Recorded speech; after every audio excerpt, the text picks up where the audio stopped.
वो क्या नाम है उसका, कंगना रनावत फिल्म स्टार जो है, वो सोच रही है कि अपने आप को कि मैं जिस प्रकार 3 घंटे जो है कि टीवी में और पर्दा में। हमारे साथ मौजूद हैं प्रदीप दुबे जी संयुक्त मसीह समाज की तरफ से। मैं आपसे सवाल करना चाहूँगा और पूछूंगा कि जेनजी का अभी आंदोलन हुआ था और उसमें बहुत सारी बातों को देखा, देश ने देखा, और जो शिक्षा मंत्री थे प्रधान जी, उनका इस्तीफ़ा भी हुआ। तो इस समय आपका क्या दृष्टिकोण है युवाओं को लेकर, जेनजी को लेकर क्या दृष्टिकोण है आपका? देखिए, युवा देश की भविष्य हैं और हम इस बात को नकार नहीं सकते। युवा एकमात्र ऐसा पीढ़ी है जो सरकार बदलती है, सरकार बनाती है, सरकार में लोगों को जो है कि ऊंचे ऊंचे पदों तक पहुंचाती है। युवा के एकमात्र वोट से जो है कि नरेंद्र मोदी जी प्रधानमंत्री बने और उसी युवाओं के द्वारा जो है कि जंतर मंतर में प्रोटेस्ट किया गया ये शिक्षा को लेकर के कि शिक्षा व्यवस्था जो है सुधार किया जाए। लेकिन देश के प्रधानमंत्री जी नारी सुरक्षा की बात करते हैं, नारी सम्मान की बात करते हैं, और एक और उनकी सांसद जो कि वो क्या नाम है उसका, कंगना रनावत फिल्म स्टार जो है, वो सोच रही है कि अपने आप को कि मैं जिस प्रकार 3 घंटे जो है कि टीवी में और पर्दा में चलती हूँ, उसके बाद लोग मुझे देखते हैं और भूल जाते हैं कि मैंने क्या किया है और क्या मैंने जो है रोल निभाए हैं। लेकिन मैं कंगना रनावत जी को ये कह देना चाहता हूँ कि आप जिस पद में हैं, आप जिस भवन में हैं, वहाँ से देश की नींव रखी जाती है। लेकिन आप उसी जगह में जा कर के जो है कि महिलाओं के खिलाफ में, महिलाओं, जवान लड़की और लड़कों के खिलाफ में आप अभद्र बातें कर रहे हैं। ये किस हद तक आपको शोभा देता है? आप एक ऊंचे मर्यादा में हैं, आपकी मर्यादा, आपकी गरिमा भी आपको महसूस नहीं हो रहा है कि आप किस पोस्ट में हैं। आप देश के सांसद हैं, एक अपने क्षेत्र के सांसद हैं। आपको कानून बनाना चाहिए, ना कि किसी को जलील करना चाहिए। लड़कियों पे अभद्र टिप्पणी की है उन्होंने। लेकिन मैं आपको बताना चाहता हूँ कि जो लड़की देश के प्रधानमंत्री बोलते हैं कि बेटी बचाओ बेटी पढ़ाओ, उस नारा का ये सरासर विरोध नहीं कर रही है महिलाओं को और लड़कियों को इस प्रकार से अभद्र टिप्पणी करके। ये सही नहीं है और इनको सुधार करना चाहिए अपने लैंग्वेज में। हमेशा कहीं ना कहीं किसी न किसी बात में, विवाद में फंसी रहती है। ये अपने क्षेत्र को संभाले, ना कि किसी को बुरा भला बोले। मतलब आप पुरजोर तरीके से कंगना रनावत जो फिल्म स्टार है, अभी के समय में जो सांसद है, उनका आप आपत्ति जता रहे हैं उस बयान पे? बिल्कुल आपत्ति जता रहे हैं। 2014 के बाद जन्म लेने वाली देश के बारे में क्या बात करेगी वो? बिल्कुल आपत्ति जता रहे हैं हम। जो देश के उच्च अधिकारी के रूप में बैठे हैं, वो सांसद, मतलब कितना बड़ा हस्ती है भाई सांसद। आप सोचो ना, 5 विधानसभा को कंट्रोल करते हो आप अपने क्षेत्र में, और उस मर्यादा में रह करके आप देश के भविष्य को बिगाड़ रहे हो। जो युवा हैं उनको आप जो है नाराज़ कर रहे हो, उनको डिमोटिवेट कर रहे हो ऐसे बोल करके। उनका सम्मान करना चाहिए आपको। आखिरकार सरकार झुकी ना, किसके सामने झुकी? युवाओं के सामने झुकी। देश में पहली बार थोड़ी ना हुआ, कई बार किसानों के सामने झुका। तो जो है कि देखिए, जैसे जैसे कानून ये लोग लाएंगे और जिस प्रकार से विरोध होगा, लगातार 2014 के बाद से जो कानून मोदी जी लेके आए, उनका ज़ोर से विरोध हुआ और वो कानून नहीं लग पाया, बहुत सारे कानून। युवाओं ने क्या अपने नेताओं को इस तरीके से देखा है कि उनको जलील किया जा रहा है? तो युवाओं ने देखा है इन चीज़ों को। तो क्या एक जवान होने के नाते और बहुत सारे आंदोलन पे आप रहते हैं, तो क्या नेताओं के ऊपर से विश्वास ख़त्म हो रहा है युवाओं का? बिल्कुल विश्वास ख़त्म हो रहा है और ये विश्वास का परिणाम आपको जल्द ही मिल जाएगा। ये विश्वास का परिणाम आपको 29 और 30 के चुनाव में दिख जाएंगे। 29 में छत्तीसगढ़ में, 28 में चुनाव है, 30 में केंद्र के चुनाव, 29 में केंद्र के चुनाव है। इन दोनों में आपको परिणाम मिल जाएंगे, हर राज्य में और हर स्तर पे। तो आप कह रहे हैं कि चुनाव परिणाम मिलेगा, लेकिन इन सब से जो एक विचारधारा को दूषित किया जाता है कई बार एक दूसरे को बोलकर, नेता ये बहुत काम करते हैं कि कभी ये इस पार्टी में रहते हैं, कभी उस पार्टी में रहते हैं। अभी कई सारे नेताओं को देखा जाता है कि कांग्रेस में भी आ जाते हैं, कांग्रेस से दूसरे पार्टी में भी चला जाते हैं। तो क्या एक व्यक्ति को तय कर लेना चाहिए जब वो राजनीति में आता है कि भाई मेरी विचारधारा ये है और उसी पे मैं चलूँगा, नहीं हो रहा तो मैं राजनीति छोड़ दूँगा? क्या युवा इन सब को देख रहा है और क्या निर्णय ले सकता है?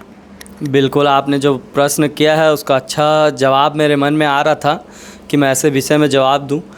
बिल्कुल एकदम सतर्क रह करके इनको वोटिंग करना चाहिए।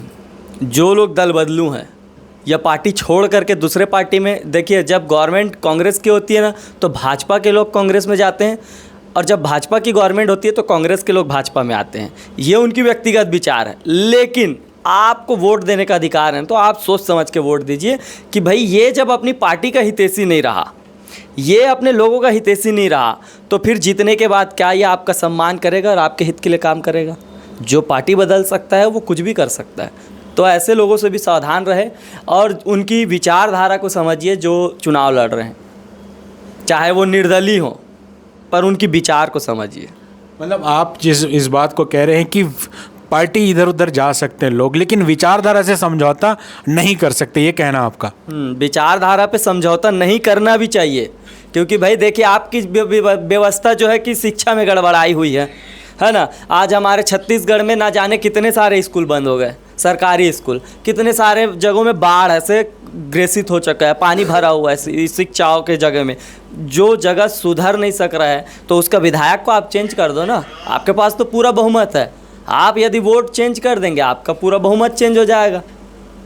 आप ऐसे व्यक्ति को चुन के लाइए। अब देखो हमारे क्षेत्र में नचनिया को विधायक बनाए, बुरा मत मानिए, अनुज शर्मा जी जो हैं फिल्म स्टार में नाचने का काम करते थे, फिर उसके बाद उन्होंने मान सम्मान पाया, क्या बोलते हैं पद्मश्री पाया, बहुत सारे अवार्ड पाने के बाद आज उन्होंने क्या मुकदमा दायर कराया है हाई कोर्ट में कि जो भी मेरे खिलाफ गलत टिप्पणी करेगा उसके ऊपर कार्रवाई होगी। ये हाई कोर्ट का आदेश है, बिलासपुर छत्तीसगढ़ हाई कोर्ट का, कि जो मेरे खिलाफ में जो है अनुज शर्मा के खिलाफ में पद्मश्री अवार्ड पाए हुए सम्मानित व्यक्ति अनुज शर्मा के खिलाफ यदि कोई गलत बात करता है या अपना नाराज़गी जाहिर करता है उसके ऊपर, तो उसके ऊपर कड़ी कार्रवाई होगी। ये कौन सा नियम है भाई?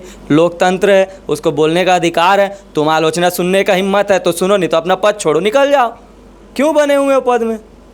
आलोचना यदि नहीं सुन सकते हो, गलत किया है तो उसको स्वीकार करें, बोल दे, झुक जाएं, क्या दिक्कत है? बृजमोहन अग्रवाल भी तो है छत्तीसगढ़ में जो बीजेपी का विरोध में बात करते हैं। आप जाइए उनके विधानसभा सदन में, जो बात होती है जो जनहित के नहीं रहते उसके खिलाफ बोलते हैं बृजमोहन अग्रवाल जी। तो ऐसे विधायक बनो ना, कौन मना कर रहा है आपको? अच्छा काम करो, आलोचना सुनना नहीं पड़ेगा। तो एक नेता के अंदर कौन से गुण होना चाहिए? क्या वो बहुत धार्मिक होना चाहिए, बहुत पढ़ा लिखा होना चाहिए, या बहुत अच्छा इंसान होना चाहिए, या सब कुछ होना चाहिए, या कुछ नहीं होना चाहिए? आपका क्या लगता है? देखिए धार्मिक तो बहुत है, नेता धार्मिक है। कैसे पूछिए? आप उनको मंदिर में देखोगे, मस्जिद में देखोगे, गुरुद्वारा में देखोगे, चर्च में देखोगे, विभिन्न प्रकार के धर्म स्थल, सामाजिक स्थल के जगहों में मिलेंगे वो आपको, सिर्फ चुनाव के समय में। उसके बाद चुनाव के बाद भैया मैं तो भैया साहू हूँ, साहूओं के कार्यक्रम में जाऊँगा। एक बोल रहा है भैया मैं तो महाराज हूँ, सिर्फ महाराजों के कार्यक्रम में जाऊंगा।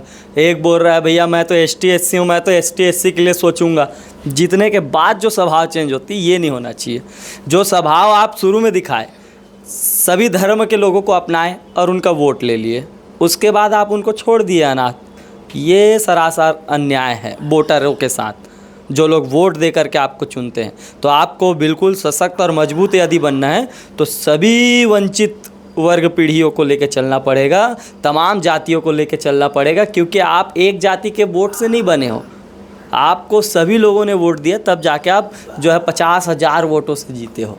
क्या संयुक्त मसीह समाज अब राजनीति में भी शिक्षा देने का काम करेगा कि किस तरीके से वोट देना है, किस तरीके से नेता बनाना है? बिल्कुल बिल्कुल, ईसाई समाज जो है शुरू से ऐसे लोगों को चुनो बोलते हैं कि जो आपके हितैषी हो, जो आपके समाज के बारे में सोचे, आपके शिक्षा के बारे में सोचे, आपके रोजगार के बारे में सोचे, आपके भविष्य के बारे में सोचे। देखिए 5 साल नेताओं के पास होता है, उस 5 साल में नेताओं को क्या है, जनता की भविष्य की चिंता होनी चाहिए। लेकिन ये 5 साल में 500 करोड़ रुपए अपने लिए कमा लेते हैं और जनता जो है भूखमरी के हालत में वैसी के वैसी रहता है। ये एकदम कड़वा है और सच है। जो नेता को बुरा लगता है भैया, हम क्षमा चाहते हैं। तो आप नेताओं को घेर रहे, नेताओं पे बात कर रहे हैं, लेकिन अभी का यंग जो बच्चा है, जेनजी जो है, उन्होंने धर्मेंद्र प्रधान का इस्तीफ़ा ले लिया। क्या उनके अंदर ये महत्वाकांक्षा जाग रही है कि कल के नेता वो हैं और वो न्याय से आएंगे और न्याय से अपने शासन को करेंगे? क्या ऐसा हो रहा है? देखिए, जेनजी शुरू से रहा है, अपनी शिक्षा प्रणाली में बहुत अच्छा उनकी मजबूती है, पकड़ है। और जिस प्रकार से उन्होंने धर्मेंद्र प्रधान के इस्तीफ़ा को लिया है, मैं मानता हूं कि सिर्फ जेएनजी के दम पे ये शिक्षा इस्तीफ़ा नहीं हुआ है, ये पूरे देश के विरोध में हुआ है।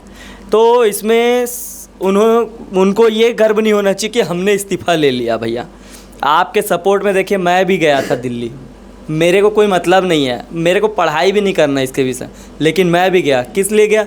आने वाले समय में जो हमारे युवा पीढ़ी को शिक्षा मिलना चाहिए, उस दर्शन को लेके मैं गया था वहाँ पे।